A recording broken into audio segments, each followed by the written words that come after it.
नमस्कार दोस्तों बंधन बैंक लिमिटेड इसके क्वार्टर 4 के नंबर्स आ चुके हैं दोस्तों।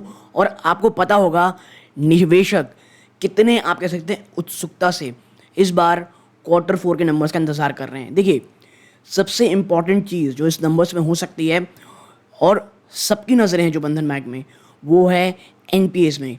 क्या जो इतना बड़ा एनपीए पिछले क्वार्टर में निकल के आया था, क्या यहाँ इस बार थोड़ी बहुत राहत मिलती हुई आपको दिखाई देगी? इस बार कंटिजेंसीज में कंपनी ने कितने पैसे रखे हैं, ठीक है? तो ये बहुत सारी चीज़ें हमको देखने रहेगी। कैपिटल एडिक्वेसी रेशियो का क्या हाल है? और मैं बता दूं, इस बार जो बहुत बड़ा फोकस रहने वाला बैंक रिजल्ट में, प्रॉफिट्स में तो ठीक है रहेगा ही रहेगा, लेकिन जो सबसे बड़ा जो मेरा आप कह सकते हैं कंसर्न रहेगा, वो है कम बैंक का एनपीए क्या रहा है।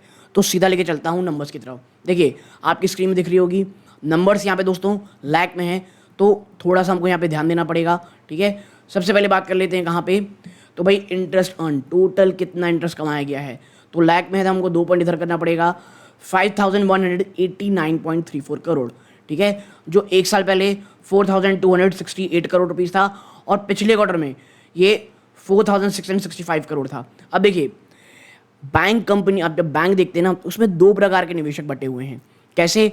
पहले जो ईयर ऑन ईयर देखते हैं, दूसरे जो क्वार्टर ऑन क्वार्टर देखते हैं बैंक्स को। पर्सनली आप मुझसे पूछेंगे, मुझे बैंक्स को क्वार्टर ऑन क्वार्टर देखना पसंद है। जी हाँ, क्वार्टर ऑन क्वार्टर। अब आप देख सकते हैं भाई कि ये टोटल हो गया। सबसे पहला इंटरेस्ट, डिस्काउंट और एडवांसेस बिल से कितना कमाया आपने? 4629.29 करोड़। एक साल पहले 3698 करोड़ रुपीज़। पिछले क्वार्टर में ये 4082 करोड़ रुपीज़ था। अब इन्वेस्टमेंट में कितनी कमाई है? 474 करोड़, जो एक साल पहले 502 करोड़ थी, पिछले क्वार्टर में 493 करोड़ रुपीज़ थी। अब आप कह सकते हैं यहाँ पे जो रिजर्व बैंक के पास है, आरबीआई के पास जो पैसे हैं, उस पर कितना इंटरेस्ट कमाया है? तो भाई मात्र 22.36 करोड़। एक साल पहले ये 9.75 करोड़ था, पिछले क्वार्टर में 18 करोड़ थी। अदर्स देखेंगे 63.38 करोड़, 32 करोड़ माफ़ कीजिएगा, जो पहले 57.94, ऑलमोस्ट 58 करोड़ था और पिछले क्वार्टर में 72 करोड़ रुपीज़। अदर इनकम देखेंगे 694 करोड़ है, जो एक साल पहले 629 करोड़ थी, पिछले क्वार्टर में 545 करोड़ थी। आप इन सबको जोड़ लें, टोटल इनकम निकल के आएगा दोस्तों 5883 करोड़ रुपीज़। कितना? 5883 करोड़ रुपीज़। एक साल पहले कितनी थी? 4897 करोड़ रुपीज़, जो पिछले क्वार्टर में 5210 करोड़ रुपीज़ थी।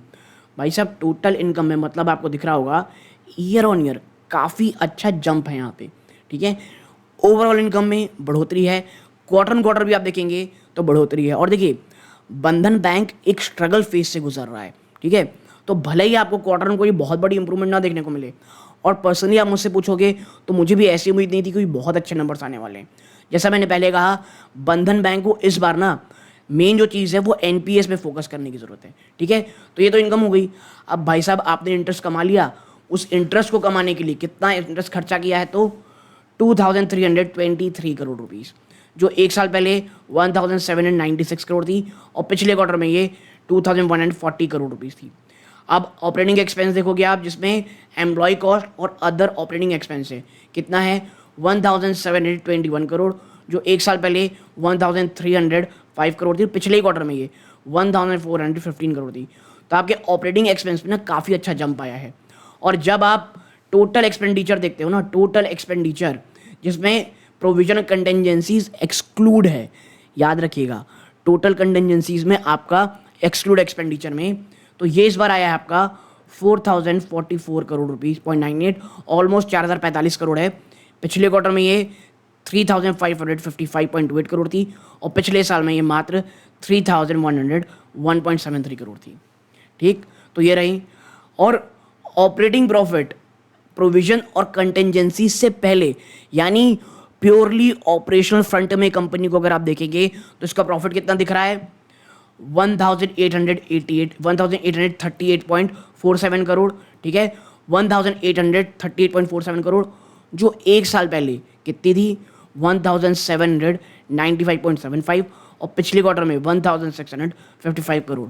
यानी कि बैंक ने प्योरली ऑपरेशन फ्रंट में आप देखोगे तो एक डिसेंट रिजल्ट दिया है।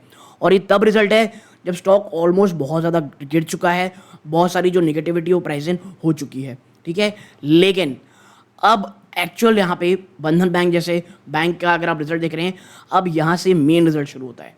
वो क्या है? वो आप देखिए यहाँ पे प्रोविजंस अदर देन टैक्स और कंटिजेंसीज कि भाई साहब ये माल हमारा गड़बड़ हो सकता है, उसके लिए क्या है 1774 करोड़ रुपीस, 1700 करोड़ से भी ज़्यादा का पैसा इन्होंने प्रोविजंस में रख लिया है। ये पिछले क्वार्टर में कितना था? ये 684 करोड़। भाई साहब ऑलमोस्ट आप कह सकते हो 2.5 गुना कर दिया गया है, लिटरली में ऑलमोस्ट 2.5 टाइम्स कंटिजेंसीज बढ़ा दी गई है। एक साल पहले से कंपेयर करेंगे तो ये आप कह सकते बहुत ही ज़्यादा बढ़ गया है ये। यानी कंटिजेंसीज यानी एनपीएस का डर था बैंक्स को, और आप यहाँ पे देखेंगे था भी, और आपको पता होगा पिछले क्वार्टर में मैं आपको दिखाऊंगा जिस तरह के एनपीए थे, तो कहीं ना कहीं ये चीज़ शायद प्राइस इन हो चुकी होगी बैंक में, और निवेशकों को ये सब पता होगा। मैं ये नहीं कह रहा हूँ कि अब यहाँ से रॉकेट होगा, नहीं, लेकिन हाँ ये जो आपको दिख रहा है प्रोविजंस, ये कहीं ना कहीं दिमाग में थे, और जिसके कारण प्रॉफिट तो पूरा सफा चट हो गया। आपका जो net profit for the period आया है वो मात्र 54 करोड़ रुपीस का आया है, जो एक साल पहले भाई साहब 808 करोड़ था, और पिछले क्वार्टर में 732 करोड़ था। अब ये तो जिस भयंकर रूप से गिरावट हुई है इसमें, ठीक है, ये बहुत बहुत भयंकर गिरावट है। और अब आप देखें यहाँ पर नीचे चलेंगे आप, और अब हम बात कर लेते हैं क्या एनालिटिकल रेशियोज़ की। कहीं अगर ये भी ख़राब हो गए तो रिजल्ट आप, मैं क्या ही बोलूँ आपको। कैपिटल एडिक्वेसी रेशियो आपकी 18.28 है, पिछले क्वार्टर में 17.86 थी, यानी यहाँ पर इम्प्रूवमेंट है। यानी कंपनी के पास कैश अच्छा खासा है, एटलीस्ट अच्छा खासा। जब मैं कहता हूँ आरबीआई का जो नॉर्म है उन्हीं के आसपास है, ठीक है। आपकी ईपीएस डाइल्यूटेड कहाँ 5 रुपये के ऊपर की ईपीएस थी आपकी, वो अब 34 पैसे की रह गई है, ठीक है। और इसके साथ ही साथ अगर हम जाएं यहाँ पे और एनपीएस को देखें, तो सबसे पहले यहाँ पे ग्रॉस एनपीए 3.84% है। पिछले क्वार्टर में ये 7% से ज़्यादा थे, यानी 7% से घट के आप 3.84 में आ गए हो। अब 4.87 से घट के 3.84 में आ गए हो। आपका नेट एनपीए ये क्वार्टर ऑन क्वार्टर देखोगे तो बहुत बड़ी गिरावट है, ईयर ऑन ईयर भी देखोगे तो गिरावट है। अब यहीं पे पूरा मामला है। बाजार जो कंटेंजेंसीज हैं, जो प्रोविजंस हैं, उसको देख करके और भयंकर गिरावट दिखाता है, 150 रुपये आ जाता है, या ये तमाम चीज़ें ऑलरेडी प्राइस इन हैं और यहाँ से एक बहुत बड़ी तेज़ी देखने को मिलती है। अभी हम कुछ भी नहीं कह सकते इस बैंकिंग स्टॉक के लिए। डिस्क्लोजर के रूप में बता दूं, जब इसमें गिरावट हुई थी, मैं या मेरी फैमिली मेम्बर इसमें इन्वेस्टेड हैं, और मुझे ऐसा लगता है कि अभी भी इसमें बने रहना चाहिए। लेकिन ये एक रिस्की स्टॉक है यार, इसमें कहीं कोई भी दो राय नहीं है। आप अपना कमेंट मुझे ज़रूर बताइएगा आपको ये बैंक कैसे नंबर्स लग रहे हैं। अब यहाँ पर आप देखेंगे तो भाई ये कंपनी के सेगमेंट वाइज नंबर हैं। पहले नीचे देते थे, अब पहले देने लग गए हैं। कैसे? आप देखें यहाँ पे ट्रेजरी बिजनेस, तो भाई यहाँ पे आपको गिरावट ही देखने को मिलेगी। हम इसमें बहुत ज़्यादा टाइम वेस्ट नहीं करेंगे, ठीक है। 620 करोड़ से घट करके ये 529 करोड़ हो गया है।